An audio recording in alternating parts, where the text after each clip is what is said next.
نبی اکرم صلی اللہ علیہ وآلہ وسلم نے فرمایا تھا، دریائے فرات سونے کے خزانے کو زہر کرے گا اور بہت سے لوگ اس پر لڑتے ہوئے مر جائیں گے۔ ہر ایک اس امید میں رہے گا کہ وہ اس خزانے کو حاصل کرے گا۔ دریائے فرات، جسے یوفریٹس ریور بھی کہا جاتا ہے، یہ ایسٹرن ترکی سے سیریا اور عراق میں فلو کرتا ہے اور اس دریا کا ذکر بائبل میں بھی موجود ہے۔ اور آپ یہ جان کر حیران ہوں گے کہ پچھلے کچھ سالوں سے دریائے فرات آہستہ آہستہ خشک ہو رہا ہے، کیونکہ 2020 کو عراقی منسٹر واٹر آف ریسورسز نے کہا تھا کہ کلائمیٹ چینج ہونے کی وجہ سے دریائے فرات 2040 تک مکمل طور پر خشک ہو جائے گا اور یہیں سے سونا نکلنا شروع ہو جائے گا۔ حال ہی میں ایک ویڈیو انٹرنیٹ پر اپلوڈ کی گئی تھی جس میں کچھ گولڈ مائنر دریائے فرات کے قریب سونا جمع کر رہے تھے۔ نبی پاک صلی اللہ علیہ وآلہ وسلم نے فرمایا تھا، قیامت کے نزدیک عورتوں کی تعداد بڑھ جائے گی اور مردوں کی تعداد اتنی کم ہو جائے گی کہ 50 عورتیں ایک مرد کے حوالے ہوں گی۔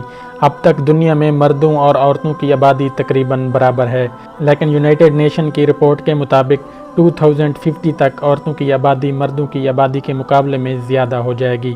ابھی کے ڈیٹا کے مطابق ہر سال عورتوں کی مردوں کے مقابلے میں آبادی کم ہوتی جا رہی ہے، لیکن ابھی ایک بڑی جنگ ہونا باقی ہے۔ جیسا کہ نبی پاک صلی اللہ علیہ وآلہ وسلم نے فرمایا تھا کہ قیامت تب تک قریب نہ ہوگی جب تک دو گروہ آپس میں نہ لڑیں، اور ان دو گروہوں کی جنگ میں بہت ساری ہلاکتیں ہوں گی اور وہ دونوں ایک ہی مذہبی عقیدے پر چل رہے ہوں گے۔ اس طرح ہلاکتوں کی وجہ سے مردوں کی تعداد میں بہت زیادہ کمی آ جائے گی، اور اسی طرح نبی اکرم صلی اللہ علیہ وآلہ وسلم نے فرمایا تھا کہ قیامت کے قریب کھلے عام زنا کرنا قانونی ہو جائے گا، جیسا کہ آج 65 کنٹریز میں پروسٹیٹیوشن لیگل ہو چکی ہے۔ اب تک دنیا کی ہسٹری میں ایسا کوئی انسان نہیں گزرا ہے جو اپنے دور سے کئی سو سال بعد ہونے والے حالات کو اتنی ڈیٹیل سے بتا سکے، کیونکہ ایسا کرنا کسی بھی انسان کے لیے امپاسبل ہے، لیکن نبی کریم صلی اللہ علیہ وآلہ وسلم نے ایسا کر کے دکھا دیا ہے، اور یہی ان کے سچے ہونے کی دلیل ہے۔